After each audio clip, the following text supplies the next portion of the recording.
Hello, Mark. Hi, Daria. How are you doing? I'm doing great. And you? Good to talk to you. Can you hear me? Yes, Yes, you can hear me? Okay. We can go through the questions. sure. Do you believe the world is becoming multipolar? Yes, I do. I think U.S. hegemony or being a multi or a unipolar world is over, which I think is a good thing. And I think clearly there's several spheres of influence with BRICS. That with between China being the largest economy and Russia having a very strong economy, and as well as some of the other BRICS countries like India and South Africa and Brazil, all being strong countries, and then so many other countries want to join in. So I don't really see that it's a bipolar or unipolar world anymore. What do you consider is driving the rise in global military and political conflicts? Well, as far as the United States really is driving a lot of it because it wants to hang on to you know the unipolar world. It's U.S. hegemony. It wants to be the dominant power in the world, along with I think Britain is sort of coordinates with the United States. I mean, I've always thought of Britain for many years as being kind of like America's poodle, but the reality is the Bank of London is fairly powerful, and I think there's when you look at U.S. imperialism, you also have to consider that British imperialism is also a part of that. So that's really driving a lot of the global conflict. I mean, in the Middle East, it's Israel, but they're essentially very closely tied to the United States, or they're almost like the 51st state of the United States, or our permanent military base in the Middle East, and of course NATO, which is really a function of the United States, is driving a lot of these wars because it's not really a defensive force. It's an expansionary kind of entity. It wants to continue to expand, right up to the Russian border. Then there's even talk about going into Southeast Asia, around China. So the U.S. is driving these conflicts around the globe because it wants to control everything, basically. That's the way I see it. And then I think there's some capitalist interests that are behind all that, that factor into it. Whether it's the arms industry selling weapons, or it's just the big banks and the profits that they're making up, essentially keeping everybody from keeping the middle class from rising up, so that keeping them kind of marginalized income wise, so that all the wealth goes to the top. And that's so we have a lot of money being spent in the United States on military, but we have an increase in poverty, and more people have credit card debt, etc. Because the economy is not doing good for the average person. It's doing quite well if you have money. You can invest in the stock market. What do you consider governments should do to prevent World War III? Well, I think in the Middle East, there's very much a chance of it turning into World War III there. And I think what I'm seeing is a lot of countries around the world are actually trying to prevent that from happening. Like in some ways, it's kind of amazing that Hezbollah in Lebanon hasn't actually escalated its war with Israel, because there's fighting going on the border, and Israel is striking inside of Lebanon and threatening to hit Beirut should Hezbollah ever hit deeper inside Israel, because they've each hit inside their borders, and a lot of it Israelis had to evacuate. And then, of course, Biden's threatening Iran, claiming that the Houthis are a proxy of Iran, which they may get their weapons from there. But I think there's a real attempt by a lot of countries in that region to not want to get into a larger conflict. and countries, of course, around the world, have been calling for a ceasefire in that conflict. So I think there's an effort in that. Now in the war in Ukraine, it's a different story. It seems like the EU and the United States wants to funnel more money into a conflict that Russia's clearly won at this point. I think. I mean, it's if Ukraine if that war continues to go on, Ukraine's just going to lose more soldiers and it's going to lose more land. So it's not going to benefit Ukraine. But the goal, I think, of the United States is to weaken Russia. And that's why they want to continue to fight that, to fund that war. And that's pretty scary because there seems to be a real effort to continue it. And it's going to take different leadership, I think, in the United States than what we have right now to stop that. And I think China and the BRICS, I think, factor into opposing the war in Ukraine, which is a good thing. But probably not enough is being done. I think we're very much on the brink of a world war right now. What can working class do in this situation? Well, I think the working class needs to be active, and I think they are becoming very active in the United States around the conflict in the Israel-Hamas war that's destroying Gaza and essentially causing a genocide of Palestinians. There's a lot of protests around that war. The war in Ukraine, I've protested, against U.S. and continuing to fund Ukraine, and I was very much against from the start. I saw this was all going, and it was the United States that caused this conflict in Ukraine and lied to the American people, which, it's amazing that the American people fell for it. And not all of them did. I think a lot of people watch various, independent sources and they understand what's really going on. But the working class, needs to be active, and they need to stop voting for the Democrats or the Republicans. I'm a member of the Pacific Green Party. I'm registered it with the Green Party, so I'm not going to vote for either Trump or Biden. Jill Stein actually is polling higher than ever. I know she probably won't win, but I think people need to stop giving their vote to people that don't represent them in this country, and vote for people that actually will represent them and have an anti-war platform, which is what the Jill Stein of the Green Party does. So that's one thing they can do. I mean, they can show up and at their, wherever, Congress or wherever, and and be disruptive if necessary, or show up at town halls and confront their congressmen, which is what I think has to be done. People have to be more active. And unfortunately, there's a real apathy in a lot of America still to think people don't feel they can do anything in this country.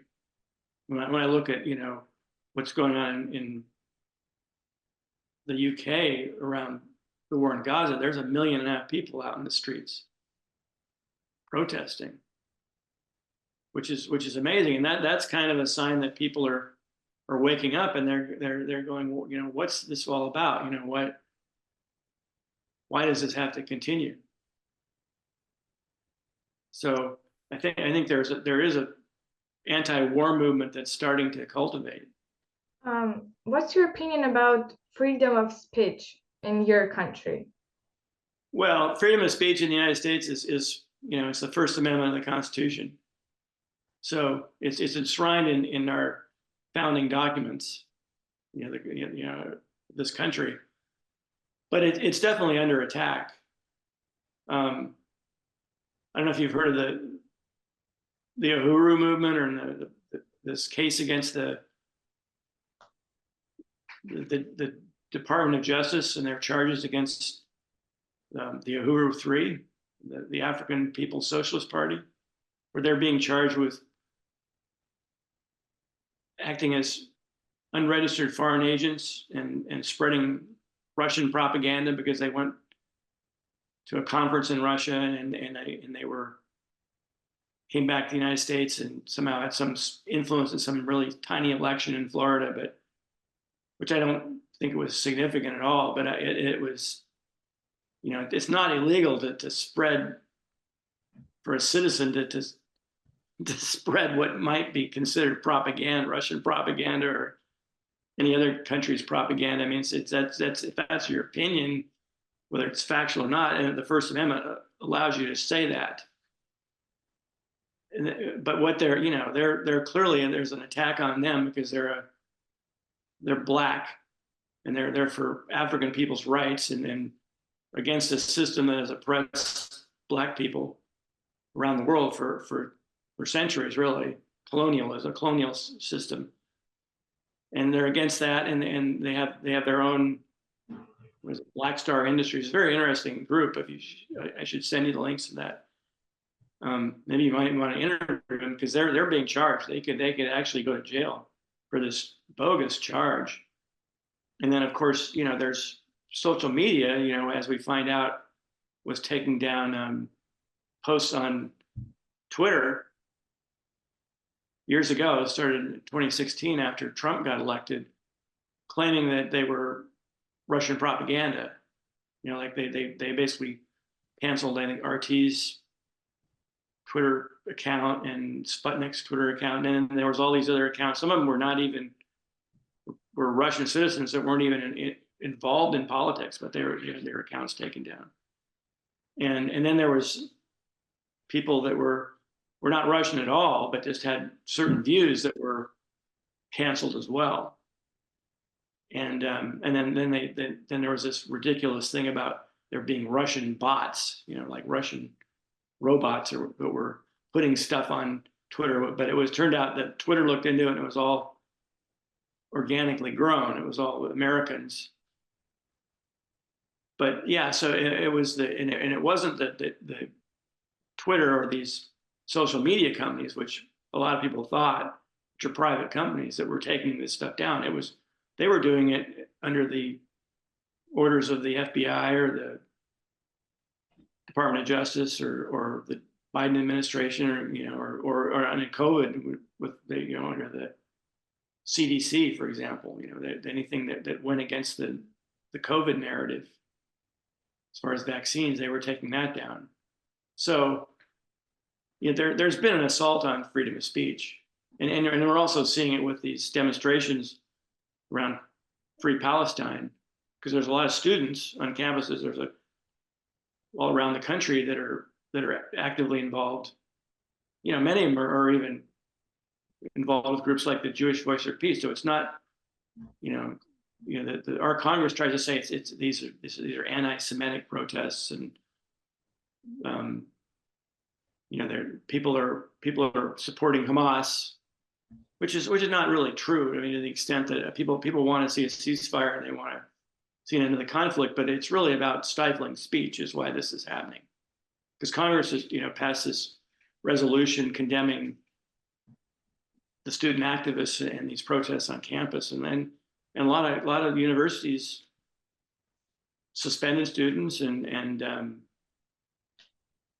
banned some of the groups that were involved. So there's a real assault on freedom of speech. It's kind of goes back to McCarthyism in this country. I call it neo-McCarthyism, and it really all started around Russiagate, which is a false narrative that it's false. It was false that narrative that the DNC Podesta emails that WikiLeaks released came from Russia. They didn't come from Russia. They probably came from somebody inside the DNC. But that was when it all began. It was this sort of scare, that we had that all of a sudden that the intelligence communities had to work with the two-party system to basically censor speech. So yeah, our most precious, I think, human right is actually under assault, even though there's still a lot of freedom of speech here. So far, it hasn't affected me. What do you believe should be done to promote human prosperity and or not human, and remove divisions, hunger, and social inequality? Well, I mean, I think there's kind of each country has its own issues. I think, in America, then there's a larger issue, a geopolitical issue behind that as well. But in America, a lot of the divisions are really over the fact that they're people see the other people, as taking away their jobs or something, or they, a lot of this divide is created, in fact, even by our political parties to keep people divided. Because if people unite around common issues, like, they might go, well, we're different, we think different on certain issues, like maybe we're different on social issues or something, but we have the same economic issues. Like we each need to. College is expensive for a lot of people unless you're rich in this country, and nobody wants to work for minimum wage because you can't live on minimum wage. So there's common issues, and if people unite around those issues, then that divide sort of goes away. But it's difficult, I think, for people to break that down completely, unfortunately, and it's worldwide. I think it's something that could be overcome with just good diplomacy, and certainly there's poverty in a lot of countries that could be ended. I mean, they predict, was it $50 billion could end world hunger? And yet the United States is spending almost $1 trillion on military. So I think there's a lot of ways people around the world can come together. There's going to be a youth conference, World Youth Conference next year in Sochi, Russia. That people from the United States and all over the world are going to, and I think that's great, because I think people from all over the world need to come together and talk to other people, to find out what people are like, and what they have to say about their country and their government, and because I think most people, if they can meet people in other countries, they're going to realize that they have more in common than they think. And even though we may have cultural differences, I think to some extent that's okay. We can respect our differences. That's what makes, that's what gives the world diversity, and diversity in some ways can be a very good thing. I think it doesn't have to be divisive, that we're different in culturally in some ways. But yeah, it's very hard in this country right now, because I think I had somebody come up to me the other day, and it was not somebody that was poor, and it was somebody that we would call it liberal, actually. That because I have a bumper sticker that says, "I love the First Amendment, free Julian Assange," who's in prison in Britain, because the United States wants to extradite him for espionage, even though all he did was publish leaked documents that exposed U.S. war crimes. But the guy comes up and he says, "What did Julian Assange do wrong?" He was like, he's going to ask me a question. He goes, I got a question for you. What did Julian Assange do wrong? And before I could answer it, he says he got Trump elected. So there's a real anger and a real fear in this country of right now, that from the Democrats, that Trump's going to get back in the White House, because Biden has done such a terrible job. He's probably worse than Trump in a lot of ways. And but he was going to, then he launched into Ralph Nader, who's a Green Party candidate who I voted for in 2000. He blamed him for getting George Bush elected, and then I told him I was going to vote for Jill Stein, and he said, well, Jill Stein works for the Russians, and So you're helping the Russians. So this is the attitude of Americans that are. This guy's a lawyer supposedly, but he's very very brainwashed and he's very confrontational. So you couldn't even have a good conversation with him because I've talked to people that I disagree with, completely polar opposite, but we can sit down and have a conversation and respectfully disagree with each other. But this was not a conversation like that, and I think that's unfortunate that people can't talk with one another. And I think that needs to change. And I think the media culture has even promoted that in the United States, promoted those divisions. And I'm not talking alternative media. I'm talking like, mainstream media. I hope I answered your question. Yes, you did. Thank you so much. I have one more question in my mind. In your view, who would be the right president to your country? Well, right now I'm supporting Jill Stein, who's still not she's running in the Green Party and she still doesn't have the nomination, but I think she'll probably get the Green Party nomination. So she will be the Green Party candidate, most likely. There's a convention still that she has to be nominated, but I seriously doubt she'll get elected. I think it's the way our system is set up that it's very very difficult for a third party candidate to ever win. They're not allowed in the debates, for one. The presidential debate commission is controlled by the Democrats and the Republicans. As much as they claim to not like each other, they're really a uniparty when it comes to going to war, for example, or bailing out the banks in 2008 or anything around War or Wall Street. They're really one party. So,